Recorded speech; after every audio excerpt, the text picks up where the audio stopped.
Bismillahirrahmanirrahim. Assalamu alaikum students. Now in this chapter we deals with the general nature of the forces which bind the atoms together in crystal. These forces are classified on the basis of the nature of electrostatic interactions between the neighboring atoms. The crystal are categorized depending on the types of the forces existing amongst the atoms. The descriptions of the classical theory of cohesive energy of ionic crystal and inert gas crystal. Now, the first we discuss interatomic forces and type of bonding. The interatomic forces exist amongst the atoms of a crystal and are responsible for holding the atoms together to form a solid structure.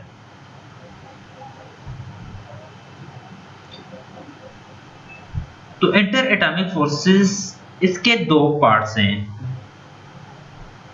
Some attractive force must be present between the atom and molecule of solid which hold them together. First point. And second point, some repulsive force must also be present between the atoms or molecules since a large external pressure is needed to compress a solid to any appreciable extent. तो आज के lecture में हमारा जो topic है इसमें हम discuss करेंगे इनर्ट गैस को. इसका मोटिवेशन ये है to know about crystal binding, what holds crystal together.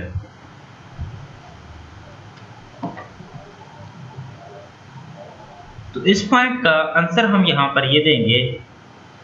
First, the attractive forces arising from the interactions of the negative electron cloud of one atom with the positive nuclear charge on the other.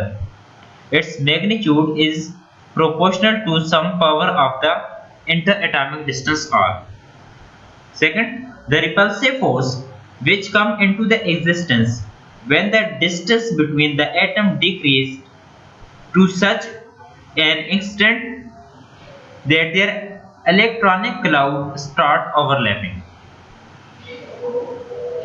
अब यहां पर point ये है कि what holds crystal together. तो आज के lecture में हम डिस्कस करेंगे brief flow of the presentations में. सबसे पहले हम introductions, properties of inert gas crystal, type of interactions, Lennard Jones potentials, applications, limitations, conclusions. Throughout अगर ये 7 पोर्शन इनको जस्ट हम डिस्कस करें तो लेक्चर जो है ये बहुत लेंथी हो जाएगा. तो आज के लेक्चर में हम जस्ट डिस्कस करेंगे introductions, properties of inert gas crystal, type of interactions. तो इसकी एक टाइप को डिस्कस करेंगे.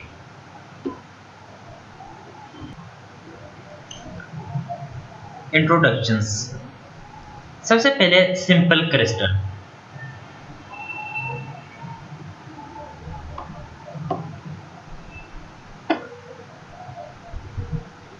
सिंपल क्रिस्टल को जब हम डिफाइन करते हैं, the crystal structure consist of the same group of atoms, the basis, positions around each and every lattice point. This group of atoms therefore repeats in 3 dimensions according to the arrangement of one of the Bravais lattice.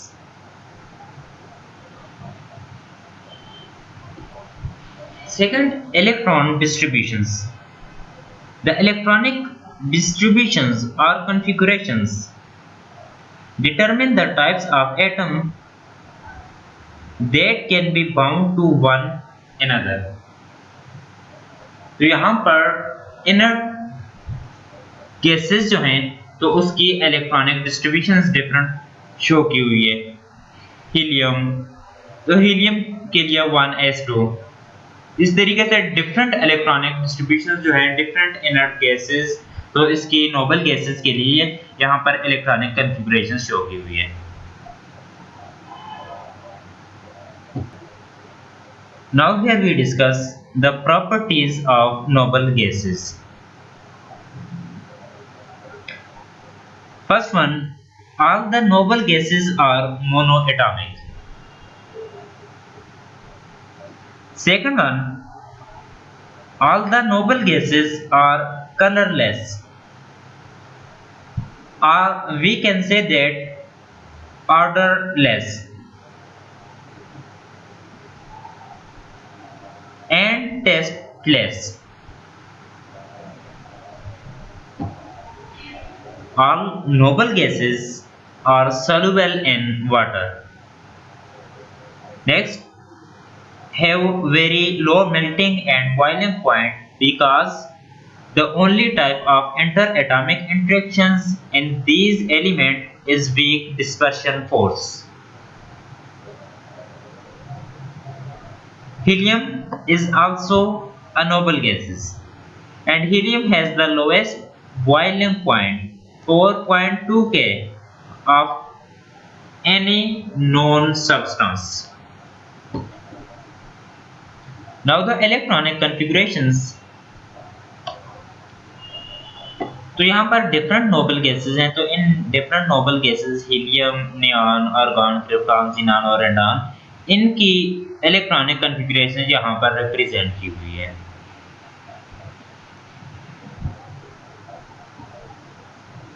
तो previous हमने crystal of inert gases को discuss किया, तो उसकी properties of inert gas तो यहाँ पर show की हुई हैं। अगर एटॉमिक व्यूज में हम बात करें तो इसकी high ionization energy, outermost shell filled, charge distribution spherical, transparent insulator, अगर क्रिस्टल की फॉर्म में इनको डिस्कस करें, weakly bonded, low melting point, close packed means FCC structure, except helium, He3 and He4। तो इसकी डिफरेंट मेल्टिंग पॉइंट, डिफरेंट जो gases हमारे पास आ रहे हैं हीलियम, नियॉन, तो इनकी यहाँ पर मेल्टिंग पॉइंट्स, आयोनाइजेशन पोटेंशियल्स और डिफरेंट जो हमने डिस्कस करना है लिनार्ड जोन्स पोटेंशियल्स, ये सारे यहाँ पर एक्सप्रेस्ड किए हुए हैं। तो ये properties of crystal of inert gases, तो ये इसकी प्रॉपर्टीज हैं। तो यहां पर डिस्कस करते हैं टाइप्स ऑफ इंटरेक्शंस।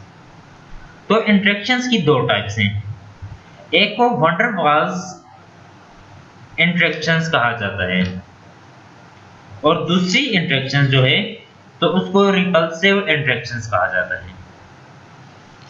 तो सबसे पहले हम डिस्कस करते हैं कि जो पहली स्लाइड हमने डिस्कस की थी, what holds N inert gas crystal together,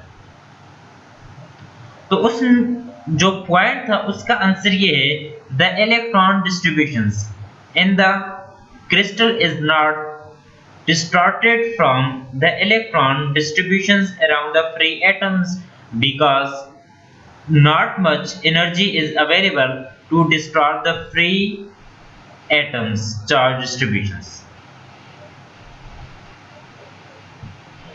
The cohesive energy of an atom in the crystal is only 1% or less the ionization energy of atomic electron. Part of this distortion given the van der Waals interactions. अब जो cohesive energy होती है, cohesive energy तो ये बहुत कम होती है, ionisation energy से ये कम होती है, मींस कि आयोनाइजेशन एनर्जी से 1% और लेस देन, ये इससे कम होगी। अब इसी एनर्जी का कुछ पोर्शन जो होगा तो उसे हम ये कहेंगे van der Waals इंटरेक्शंस। अब ये जो इंटरेक्शंस आ रही है van der Waals इंटरेक्शंस, ये इंटरेक्शंस पाई जाती है van der Waals बॉन्ड में। अब इस टाइप के जितने भी बॉन्ड होंगे जो कि एग्जिस्ट करेंगे एटम्स या मॉलिक्यूल में, तो उन बॉन्ड्स का आउटर मोस्ट शेल जो होगा वो कंप्लीटली फिल्ड होगा और उसमें कोई टेंडेंसी नहीं होगी कि वो इलेक्ट्रॉन को गेन करें या इलेक्ट्रॉन को लॉस करें। इसी तरीके से इलेक्ट्रॉन को शेयर करें किसी दूसरे मॉलिक्यूल या किसी दूसरे एटम के साथ।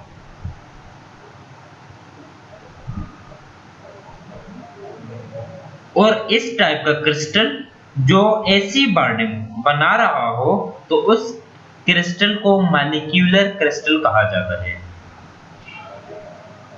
अगर हम इसकी एग्जांपल की बात करें तो हम इसकी एग्जांपल ले सकते हैं ऑक्सीजन, क्लोरीन एटसेट्रा।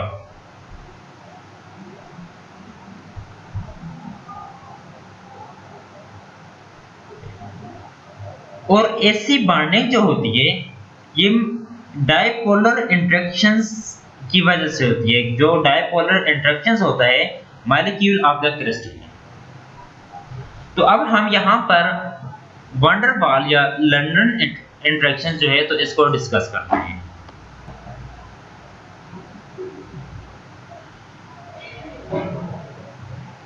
तो यहाँ पर दो इनर्ट गैस एटम्स लेते हैं जो कि एक दूसरे से r डिस्टेंस पर सेपरेटेड हैं। एक का रेडियस x1 और दूसरे का रेडियस x2।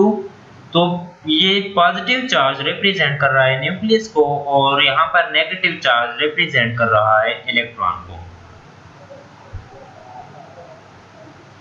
अब क्वेश्चन यहाँ पर ये है what interactions exist between the two neutral atom. अगर ये न्यूट्रल एटम्स हैं कि जितना पॉजिटिव पोटेंशियल है इतना ही नेगेटिव पोटेंशियल है, तो यहाँ पर कौन सा इंटरेक्शंस पाया जाएगा। तो इसका आंसर ये है कि जो चार्ज डिस्ट्रीब्यूशंस है एटम्स पर, जो चार्ज डिस्ट्रीब्यूशंस है अगरचे वो रिजिड है तो इसके बराबर रिजल्ट ये होगा कि इंटरेक्शंस जो एटम्स के दरमियान हो रही है वो जीरो है। इसकी रीजन ये है कि electrostatic potentials of spherical distributions of electronic charge is cancelled out a neutral atom by the electrostatic potentials of the charge on the nucleus.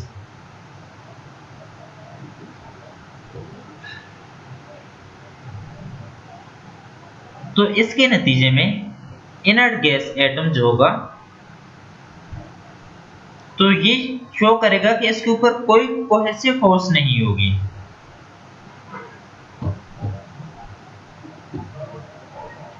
लेकिन इस केस में एटम जो होगा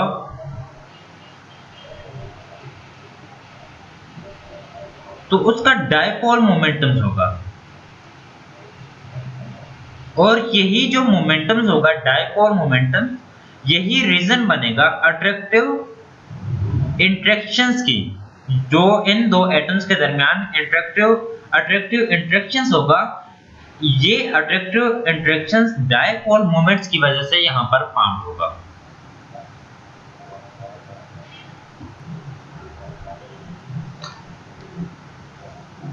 अब यहां पर कंसीडर करते हैं हमने इनको ये कहते हैं कि आइडेंटिकल लीनियर हार्मोनिक ऑसिलेटर। इसको लीनियर हार्मोनिक ऑसिलेटर 1 और इसको लीनियर हार्मोनिक ऑसिलेटर 2 का नाम देते हैं। दोनों एक दूसरे से r डिस्टेंस पर सेपरेटेड हैं। दोनों ऑसिलेटर के ऊपर पॉजिटिव और नेगेटिव चार्ज डिस्ट्रीब्यूटेड है। ऑसिलेटर 1 जो है इस पर पॉजिटिव और नेगेटिव चार्ज डिस्ट्रीब्यूटेड है डिस्टेंस x1 और ऑसिलेटर 2 जो है तो यहाँ पर पॉजिटिव और नेगेटिव चार्ज जो डिस्ट्रीब्यूटेड है यहाँ पर डिस्टेंस x2 पर डिस्ट्रीब्यूटेड है।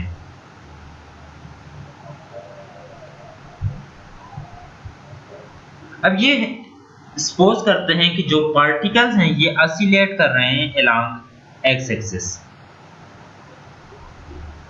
प्रीवियस हमने ये कहा था कि इनका मोमेंटम एग्जिस्ट करेगा, तो यहाँ पर x1 जो आ रहा है तो इसके मोमेंटम को p1 से रिप्रेजेंट कर लेते हैं, और दूसरा जो आ रहा है तो इसके मोमेंटम को p2 से रिप्रेजेंट कर लेते हैं।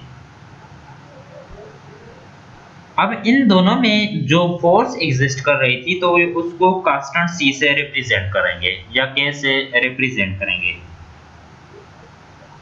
अब ये जो हमारे पास सिस्टम बन रहा है तो ये अनपर्टर्ब्ड सिस्टम बन रहा है।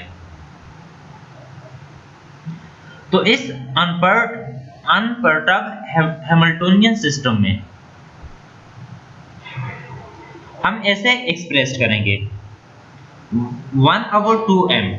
ये देख लें, ये हमारे पास equal kinetic energy is equal to 1/2mv²। तो इसको m से मल्टीप्लाई भी करें और डिवाइड भी किया तो यहाँ पर m²v² बन जाएगा। m²v² का होल स्क्वायर लिया तो वो हमारे पास बन जाएगा मोमेंटम्स। तो मोमेंटम्स की जगह p1 लिख लिया, ये फर्स्ट केस आ रहा है तो यहाँ पर मोमेंटम्स की जगह हमने ये p1 लिख लिया। तो p1² डिवाइडेड बाय 2m, ये फर्स्ट पोर्शन रिप्रेजेंट कर रहा है मोमेंटम्स को।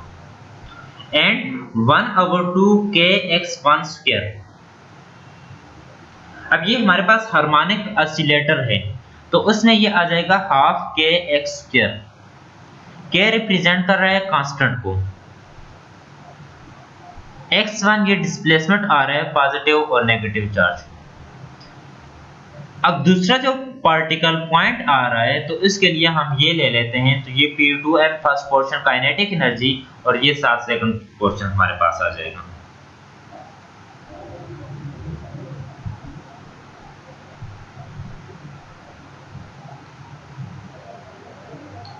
अब यही दोनों ऑसिलेटर जो है ये अनपर्टर्ब्ड मींस के uncoupled oscillator is assumed to have frequency omega naught of the strongest optical absorptions line of atoms। Means इसमें जो हमने c लिए हुए है तो वो इक्वल होगा m ओमेगा नॉट स्क्वायर के इक्वल है।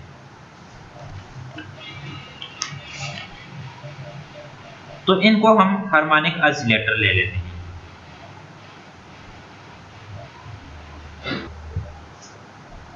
अगर इस डायग्राम को गौर से देखें तो r हमारे पास डिस्टेंस आ रहा है एक न्यूक्लियस से लेकर दूसरे न्यूक्लियस तक, मींस एक पॉजिटिव चार्ज से लेकर दूसरे पॉजिटिव चार्ज तक, और x1 हमारे पास डिस्टेंस आ रहा है एक पॉजिटिव चार्ज से दूसरे नेगेटिव चार्ज तक।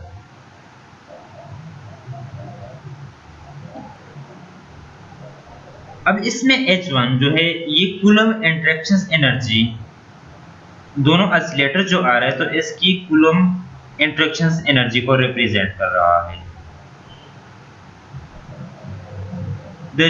और इसकी जो ज्योमेट्री बन रही है यहाँ पर शो की हुई है।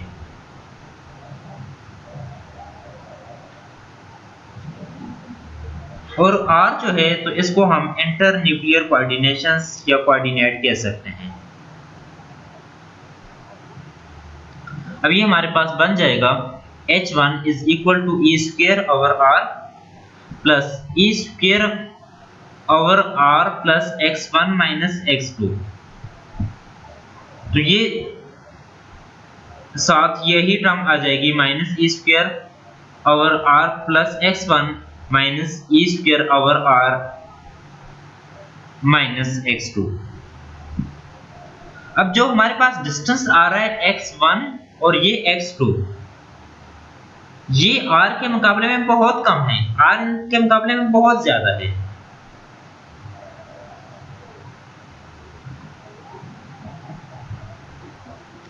जब इनका हम एलसीएम लेंगे तो ये टर्म हमारे पास बन जाएगी Hamiltonian 1 is equal to -2e²x1 x2 divided by r³ के इक्वल आ जाएगी। अब टोटल हैमिल्टोनियंस की बात करते हैं तो टोटल हैमिल्टोनियन ये आ जाएगा H0 प्लस H1।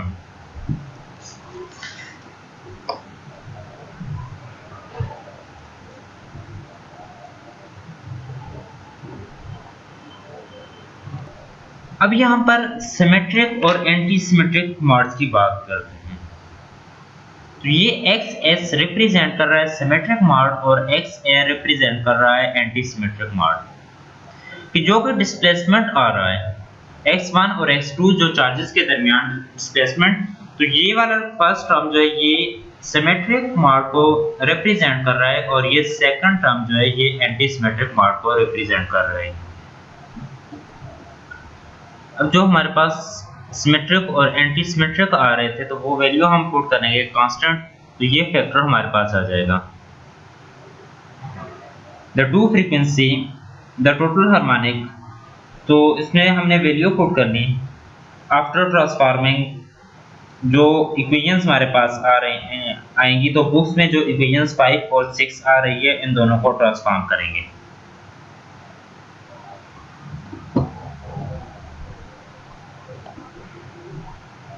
अब इसमें जो कांस्टेंट आ रहा है तो इसको ओमेगा के इक्वल रख दिया, इसमें से कॉमन ले लिया तो ये हमारे पास ओमेगा नॉट और ये फैक्टर बन जाएगा। तो इसके ऊपर हमने सीरीज अप्लाई कर ली या बायनॉमियल थ्योरम अप्लाई कर लें तो ये वाली सीरीज हमारे पास बन जाएगी। इस एनर्जी को हम zero point energy of the system कहेंगे जिसमें सिमेट्रिक और एंटी सिमेट्रिक टर्म दोनों होंगे। जब हमारे पास जो वैल्यू आ रही थी वो वैल्यू पुट करेंगे तो ये एक्सप्रेशन बच जाएगा और इस एक्सप्रेशन को हम ये बोलेंगे del U is equal to जो आर इस over a over r 6 power 6 रह जाएगा, ये ऊपर स्क्वायर आ रहा है तो ये 6 बन जाएगा और जो फैक्टर होगा तो इस फैक्टर को हम ए के इक्वल रख देंगे, जो कांस्टेंट हमारे पास है तो ये ए बन जाएगा। अब ये वाला जो क्वेश्चन है तो this is known as van der Waals interactions or London interactions or dipole-dipole interactions। तो ये जो इक्वेशंस आ रही हैं तो इसका सॉल्यूशन जो है तो ये पीडीएफ फॉर्म में मैं साथ आप लोगों को सेंड कर देता हूँ।